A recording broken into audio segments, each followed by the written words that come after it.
Hi, it's Alanna. Welcome back to Recipe for Crazy. I'm your host. I'm in Florida right now. It's been 2 weeks since I posted an episode, and yeah, I'm really dropping the ball on being a reliable podcaster because if you haven't noticed, this year really fucked me in the ass, if we're being honest, and it's really hard to just be consistent with anything. It's hard for me to even be consistent with showering right now. So, okay, I'm at my sister's house. I just babysat her kids for a week while she went out of town for a work conference.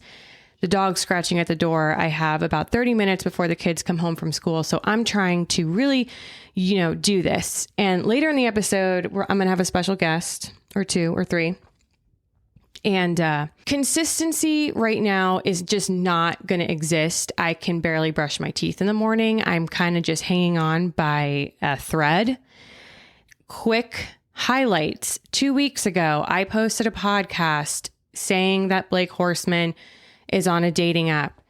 He said he was, and in the same breath said he wasn't. It really didn't make sense, his response. Before I get into that, I want to talk about what's actually on my mind right now, because that's something that's not. And I kept waiting to do this podcast because I was waiting to feel funny. But the truth is, I'm just not feeling funny because life is fucking hard right now. I'm just kind of like realizing it, I guess. It's all kind of settling in. So, I haven't posted anything online or cooked or done anything. I've just been spending time with family and focusing on that and focusing on my mom. If you don't know, she has cancer. I grew up in Florida. My mom and my sister are here. My sister has 3 kids. She's a single mom. My mom's single. My dad's dead. My parents divorced when I was 6. The reason I'm saying this is because it's relevant to what's happening to me right now. I have used my life in California. What I'm realizing is I've used my life in California and dating and men and jobs and everything to distract me from me, from my brain, from myself. And coming to Florida, it kind of reminds me of what I'm trying to avoid. So I don't come here a lot, and facing tragedy forces you to confront your demons. And that's kind of what I've been having to do this past week or so. And, last night, my sister and I were hanging out, talking late into the night, just talking shit. And something I realized is that, because our dad really wasn't around growing up. And, my mom, she tries, but when it really mattered, when I was a kid, she wasn't a rock star mom. Few are. And something I realized recently is just because you have a baby, just because when you become a parent, it doesn't make you a superhero. Like, you don't wake up after bringing a baby home with a different personality. You are who you are. And some people just maybe shouldn't have kids. And my dad is probably one of those people.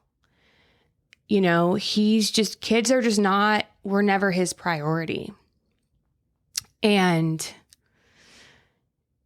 a while ago, with all this stuff, with all this stuff happening, I've just been thinking about my dad a lot, and being home, I'm thinking about him, and my mom having cancer. I'm thinking about all the things I did wrong when my dad was, going through what he went through. And, I just don't want to make those same mistakes with my mom. And I find myself repeating the same patterns I was doing with him because I just struggle so hard to connect because of everything that happened in my life with them growing up. Like, I hate this word and I say it, but it's just so overused, but there's no better word because it's the word. Like, I was gaslit by my mom my entire life. And when you're an intuitive person and you're empathetic and you can feel other people's emotions, when you are being lied to, you feel it in your body and it makes you so uncomfortable. So when you're a child and you're lied to your whole life, you're taught not to trust your instincts, because when I would be lied to when I was a kid all the time, and I'm not talking innocent lies like, oh, you can't have candy after midnight because then Santa won't come, or whatever the hell. Not lies like that. I'm talking significant lies that I won't get into, but real damaging things that happened to me when I was a kid, not just some bullshit. And when you're raised to not trust your instincts, it's very hard as an adult to navigate when to trust your gut and when to not. And it makes it hard. And I felt like after my childhood, when I went out on my own, moved to California 10 years ago, I had to reparent myself. I had to teach myself all these things that were never taught to me. I was sheltered in a way. Not in the way where it's like the grass is green and life is beautiful and blah, blah, blah. But I was sheltered in a way where it was like Stockholm syndrome, where I was like, you know, the kid in Room where they're in a basement and you don't know if it's a boy or girl because they don't shower. Like I was just like, I don't know. I don't know how to explain it. I mean, it was just a lot. In the last year of my dad's life, my sister and I went to go see him, and I'll never forget this, but we were sitting at his dining room table and my sister and I were just rambling off, talking about this, talking about that, being crazy. We both have larger than life personalities and just, making jokes and whatever, and talking about how our lives are a mess or whatever the hell was going on. And my dad looks at us and he goes, you know what you guys need? Parents.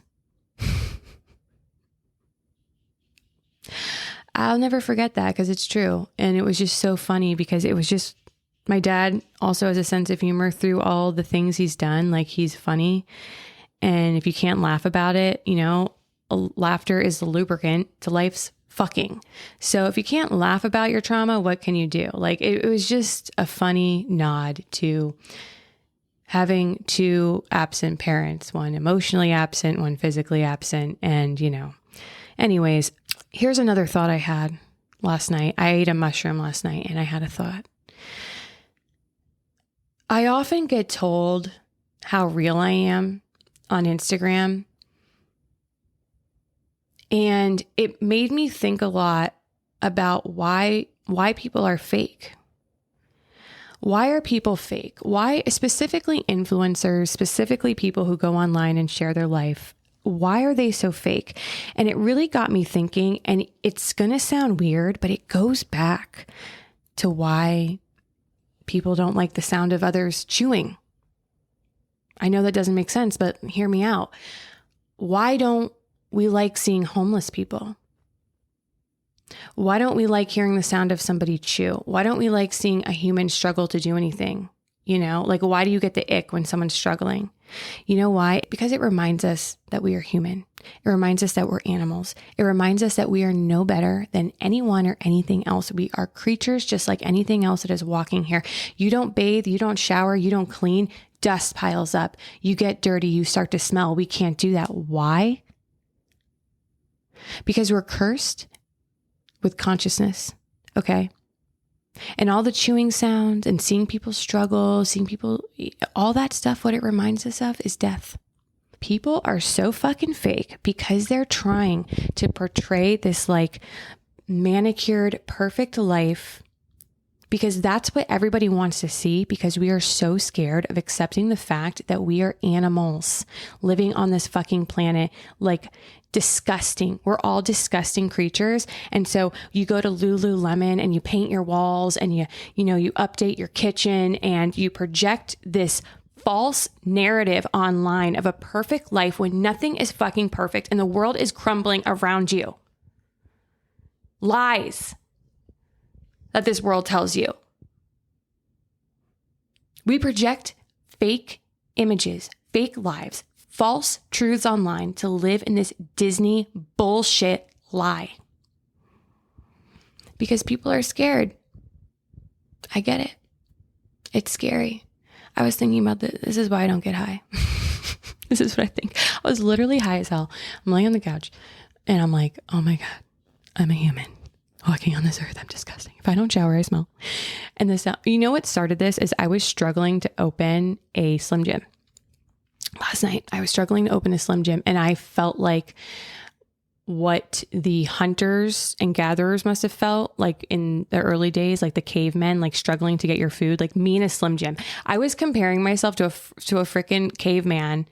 I was like, this is what they must have been doing, hunting for their fish and stuff. Like, cause I couldn't open a fucking Slim Jim. Like how? So that sent my brain on a tangent because my sister was sitting next to me and I was like, I wonder if she's like totally grossed out by the fact that I can't open this Slim Jim and I'm just so hungry and so famished. And I'm like this gross, disgusting savage that's just trying to break open this meat and put it in my mouth. Then I started thinking about how gross it is to watch people eat and chew and struggle and people, just everyone is grossed out by humanity, but everyone is grossed out by anything that reminds them that we are not superior, that we are just like anything else on this earth and we don't hold any special power because we don't. And we're actually just ants on a freaking ant farm. When you're driving around, you see all these cars going to work, you see buildings being constructed. We are literally ants building, procreating. We're programmed as humans. We're programmed to want to procreate.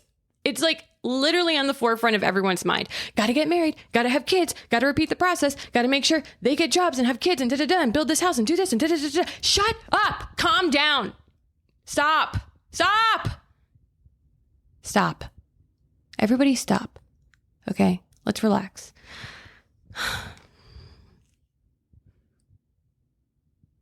I guess I'm in an existential crisis. Can't say it's the first time. Sorry if I'm scaring you. But a Slim Jim started all this, a mushroom and a Slim Jim. Now here we are.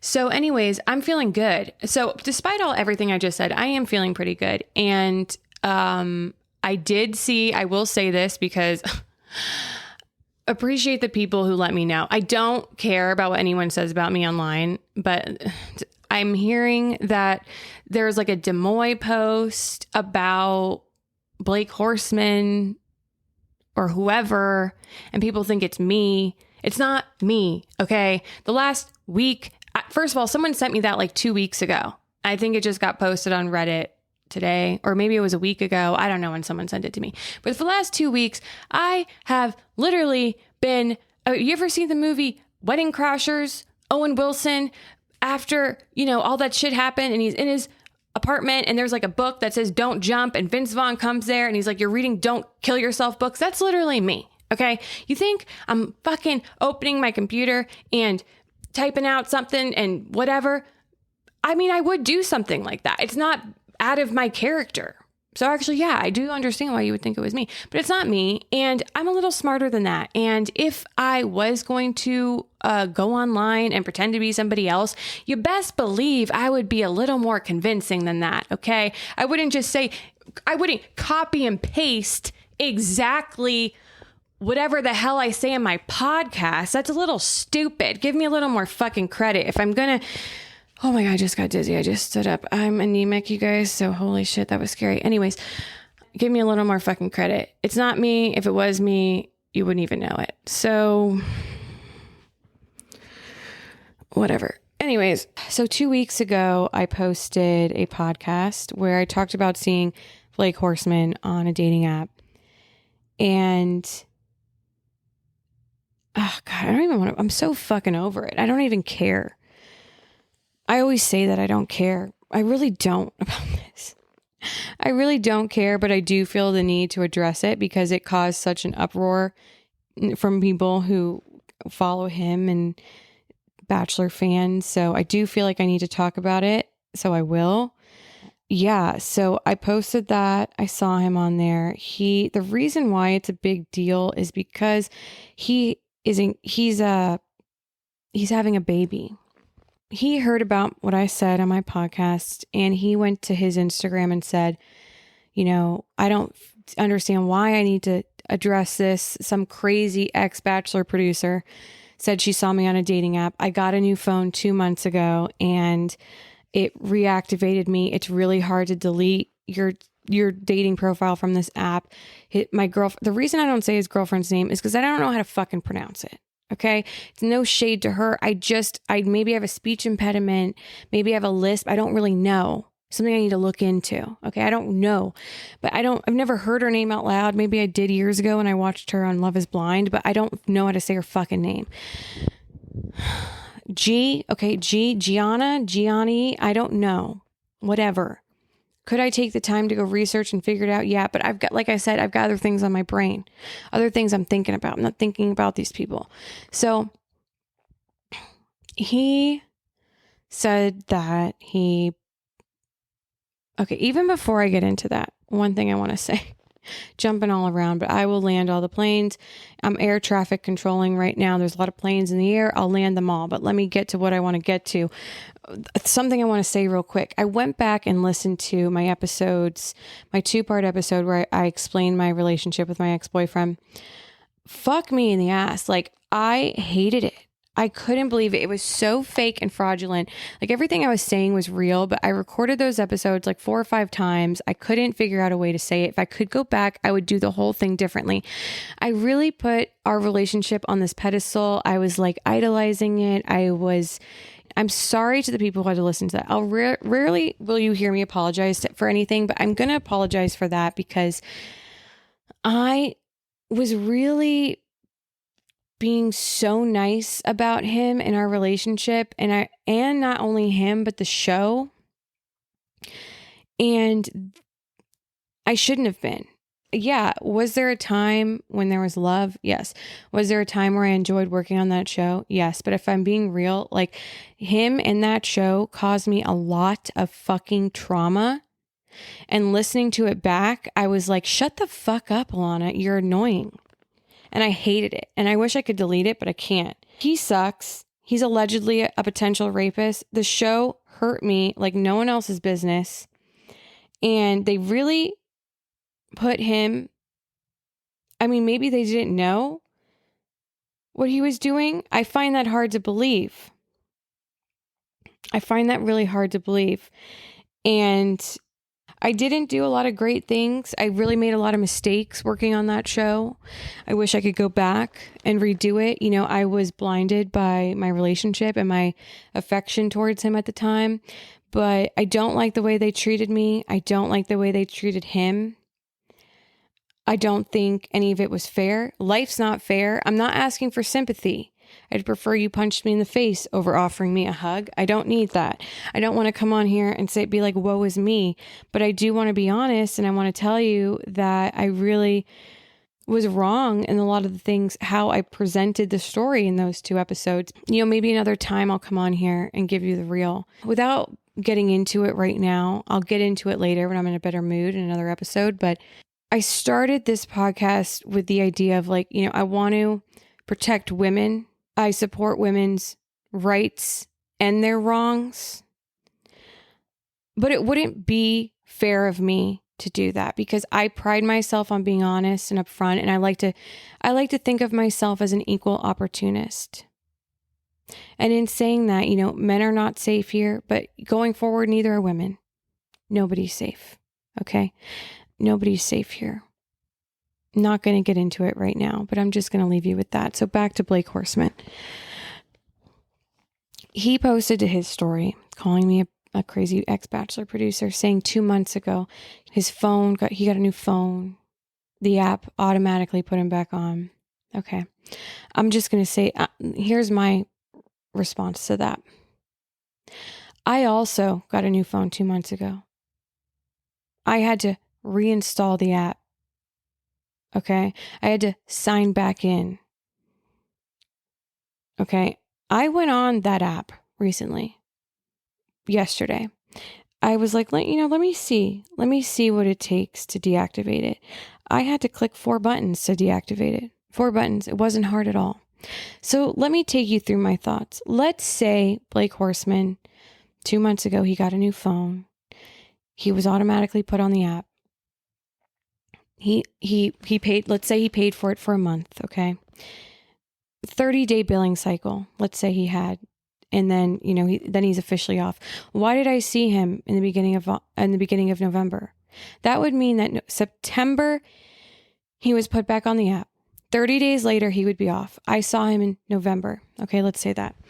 Prior to me talking about this on the podcast, prior to me talking about it on my quote unquote clout chasing gossip podcast, that's what he called it.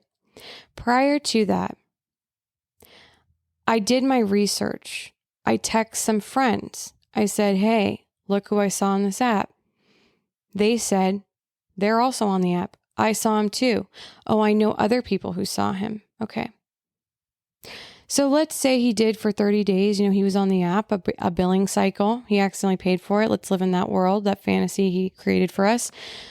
Why then, I ask you, why did he match with somebody that I know in October? I knew that before I posted that podcast. It wasn't my business to share. I also wanted to give him an opportunity to be honest. And instead of being honest, he was half honest on his story. Because why would he match with somebody that I know on there?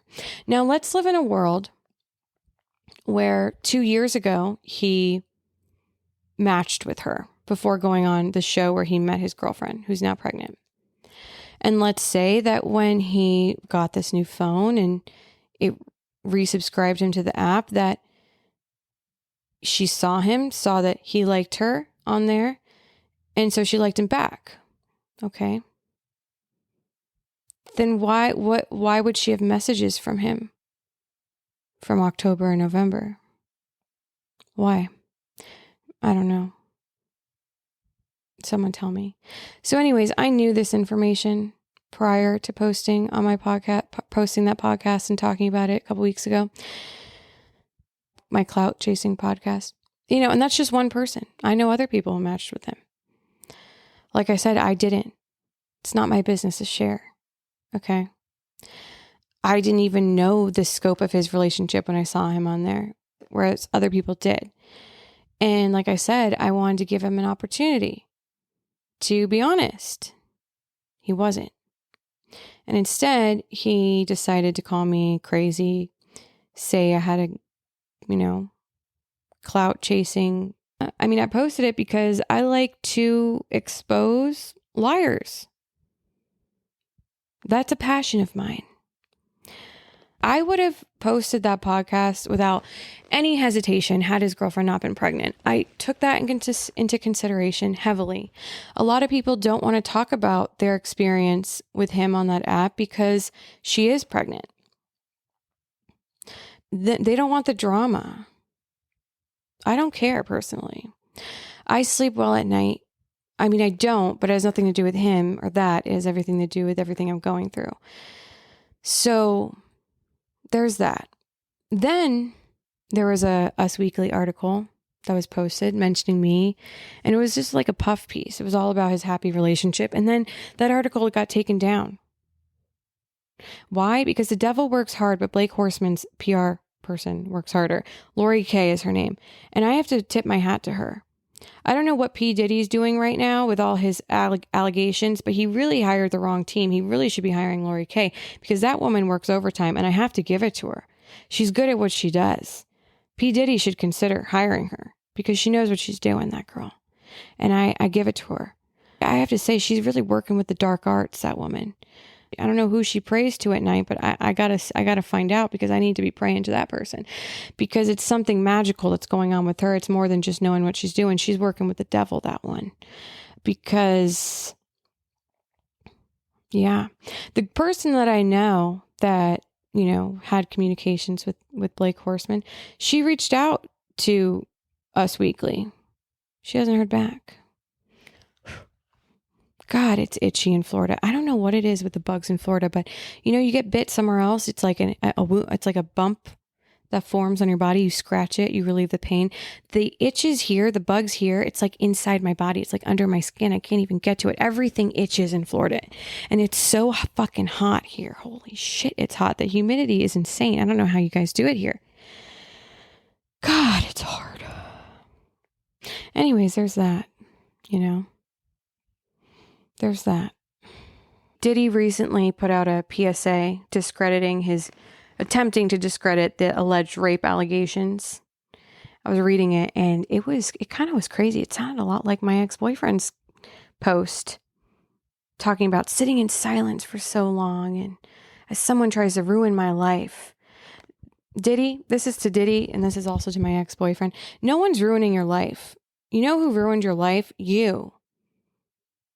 When you did what you did and you hurt all those people and you hurt everyone in your life, that's what ruined your life. Now you're coming out for the people who want to talk about it. I don't know. I think we have every right to talk about it. I think a woman has every right. I think a man has every right. Like I said, I'm no longer anti-man. I'm anti-everybody. Okay. I'm a mother now. Been watching my nieces and nephew for 3 days. I'm a mother. I think the biggest thing is just all the things that happened to me this year. And again, I don't want sympathy. I really don't. But I mean, I went through everything you could possibly go through this year besides death, but it felt like a death. And, going back, I lost my job. I went viral, started this whole new thing, which I'm really grateful for. It was all based on my relationship and my thoughts on it. And then I found out the person that I was going to spend the rest of my life with was cheating on me. Then I found out he was using heroin again. Then he went to rehab to save our relationship. And while he was in rehab, I found out my mom hemorrhaged at work, started bleeding. She had to go to the hospital. We found out soon after she had cancer. Stage 4 uterine cancer. My dad's dead. My grandma passed away about a year ago. My grandma was like the glue to my whole family. And so, my mom and I don't have a great relationship. We try, we really try. But my mom is like the only person, just like anyone's mom, like my mom is my person. Like I love my mom. And that was really hard. And then my boyfriend was cheating on me more. We broke up. We had this place together that we shared. I had to sell my house in Joshua Tree, which I really cared about, move stuff out of there. I discovered that, I have to say allegedly, but I found these papers that talked about rape, just really fucking horrible things. And, I've said this before. I was just like, yeah, like, oh, my ex-boyfriend's drug addict. He cheated on me, that happened. But it's just so fucking dark. It's just so fucking dark, dude. Like, I don't talk about this, but I have been raped. A lot of people I love and care about have been. Like, I know so many people who have had sexual assault things, who have been sexually assaulted. And to learn that allegedly, that the person that I was going to share the rest of my life with could have possibly done these things. It's crazy. It's alarming. It's shocking. And then to find out he slept with people that I had a feeling he slept with, people that we worked with, people who were on the cast members on the show that we were on.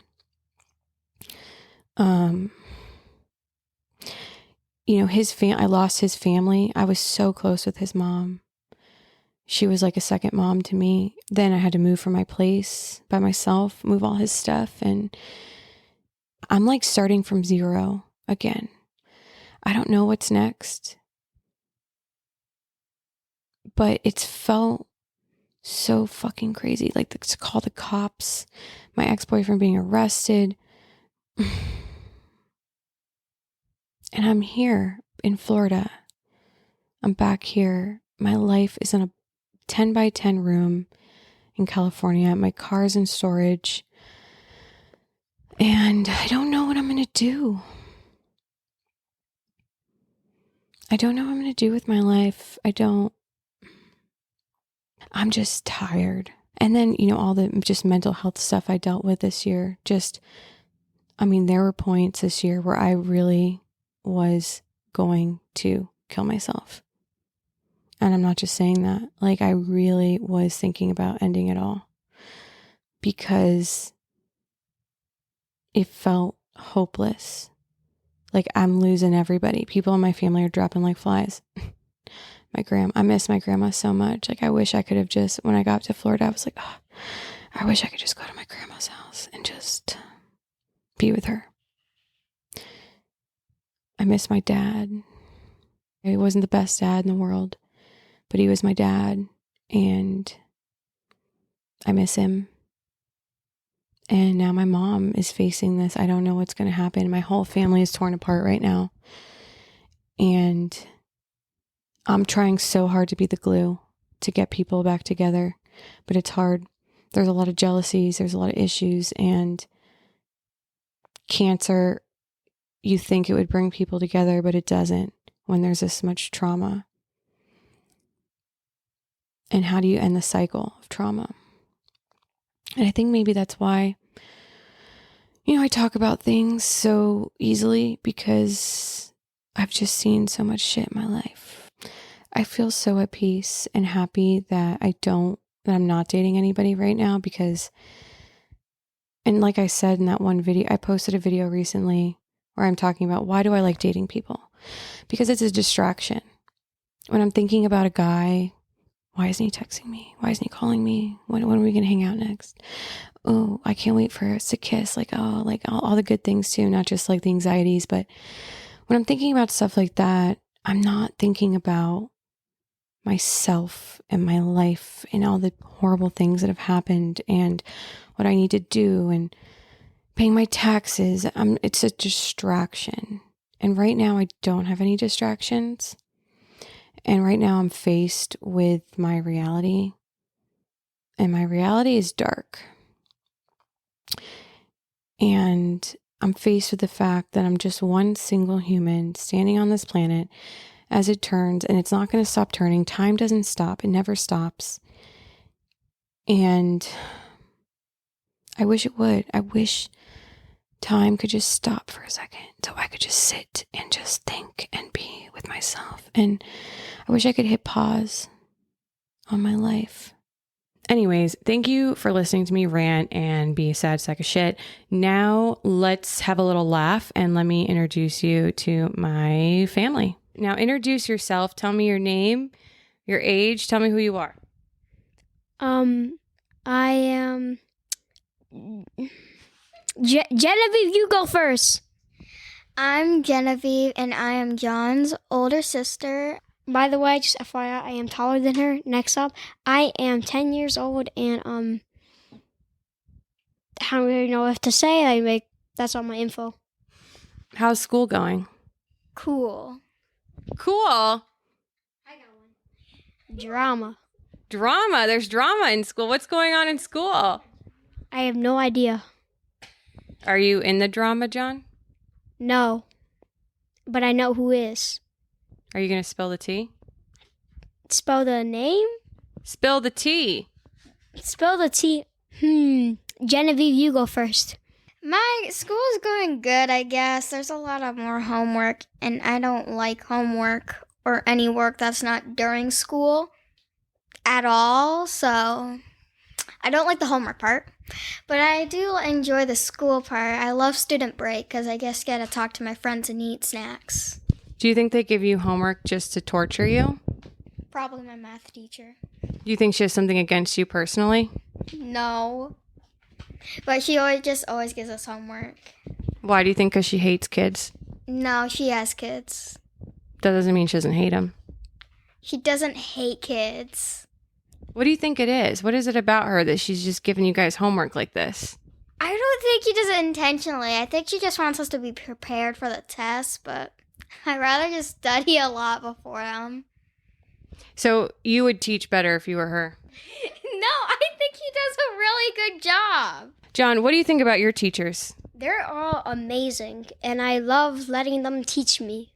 The only part is when I have 6 pages of homework. That's the part when I really get a meltdown. But besides that, it's all good. So the other night, we were playing Mario Kart. And John... Can we not talk about this? You don't want to talk about this? Yeah. Okay, let me explain it. John was losing And I was losing, and just being, I was so mad. I was like, I went on the floor. I stomped. I was so mad. I was screaming to the top of my lungs. I was such a sore loser. we love the self-awareness, but what happened with the extension cords? Oh yeah, I ripped them out. I ripped the extension cords.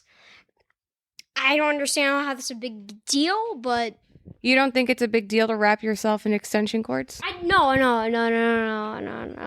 Well, I have nothing to say for myself, but except I was a big sore loser. And I have a question for John. yes, Have you ever been in love?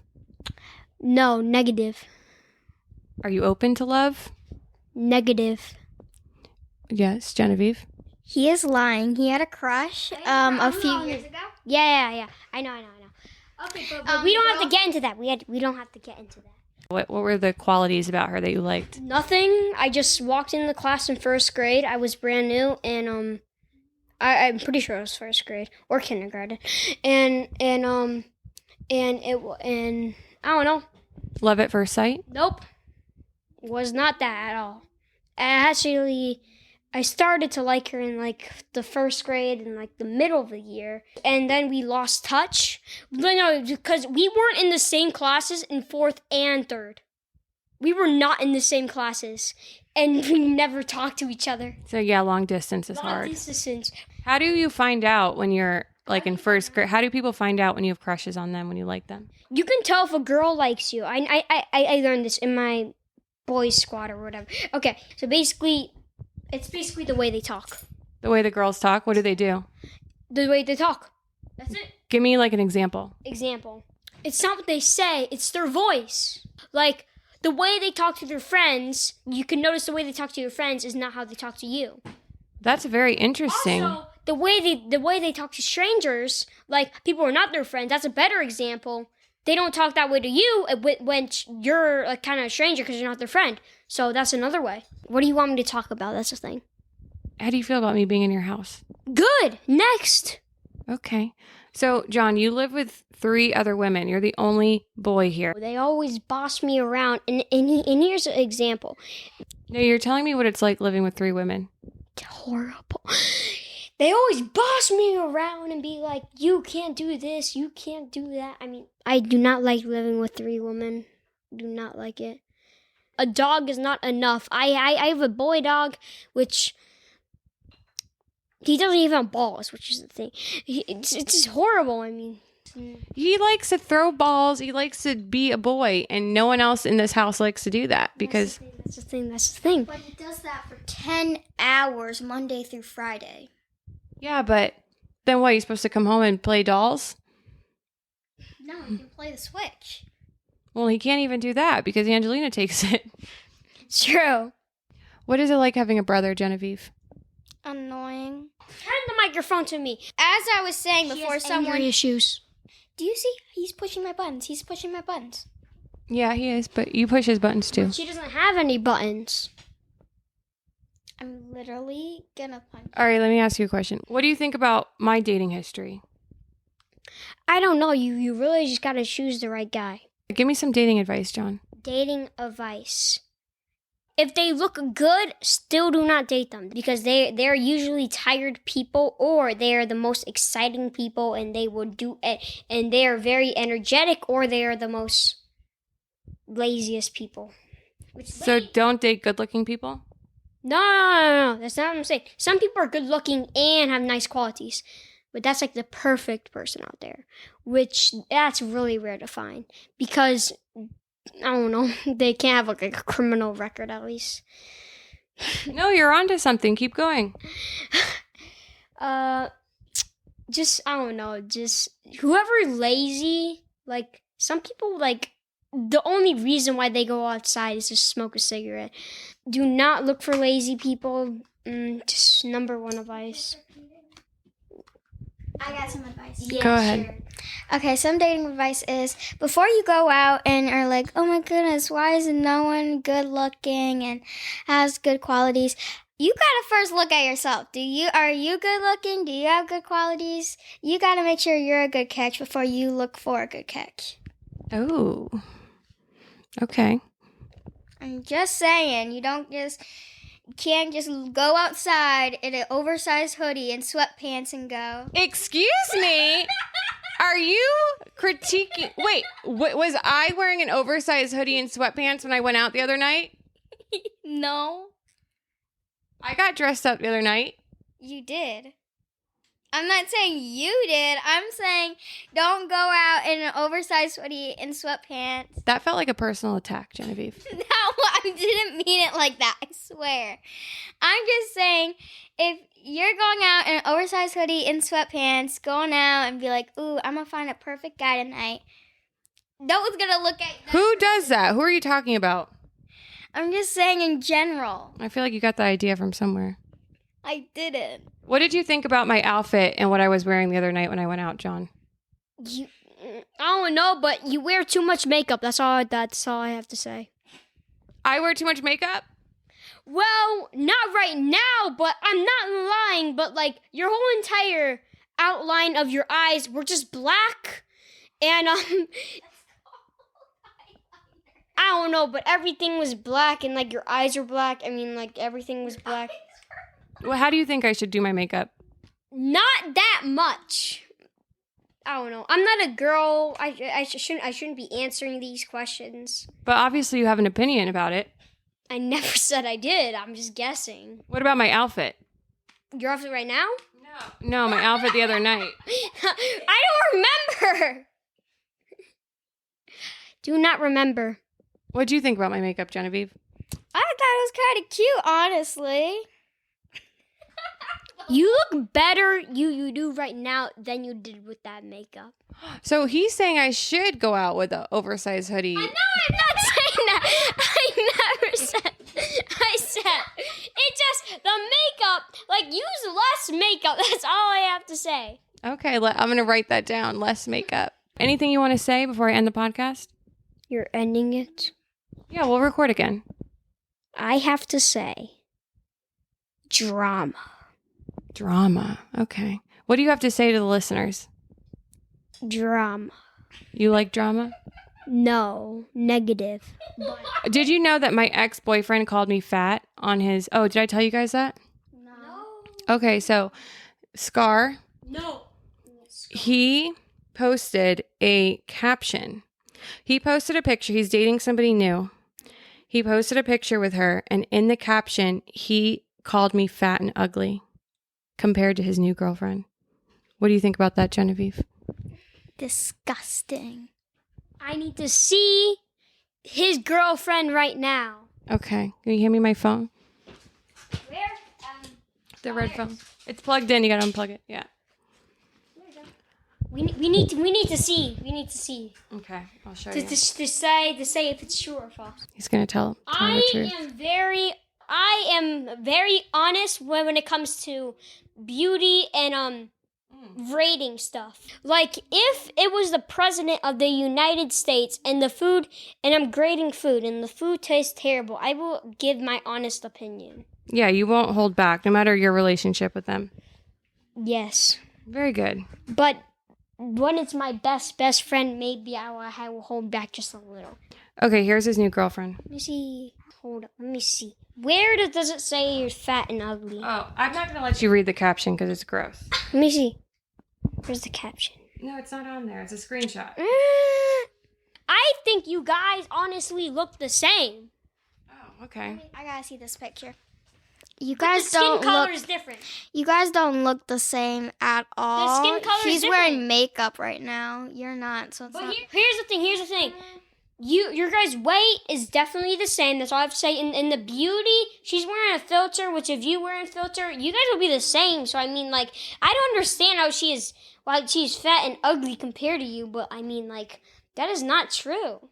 What's something provocative that you've learned from a kid at school? The middle finger. Ooh, what does the middle finger mean? F you. Also, I learned that. Do I want to explain how? Yeah, how'd you learn it? It was in kindergarten. And this kid, we were at the computer lab, and this kid just showed me the middle finger, and he was like, hey, you know what this means? I was like, no. And he said, hey, don't tell the teacher that I did it, okay? I was like, okay. And then I told the teacher that, and I showed her the middle finger, and I said, what does this mean? I showed her the middle finger. You snitched. No. I never. You're a snitch. I never snitched. I showed the middle finger. That's the definition of snitching. I showed the middle finger to the teacher and said, what does this mean? I was an irresponsible little kindergartner. And I said, what does this mean? And she was like, where did you learn that? And I was like, from the computer lab. One of the kids showed me it. And then I went over with the teacher and I picked the kid, and I don't know what happened to the kid. We never heard from him again. I saw him the next day. He probably went to jail. No. You got that kid arrested. I did not. Don't snitch. You did the middle finger a million of times, and you didn't go to jail. I don't do the middle finger. Angelina, introduce yourself. I do it. Ho, ho, ho. Merry That's Angie.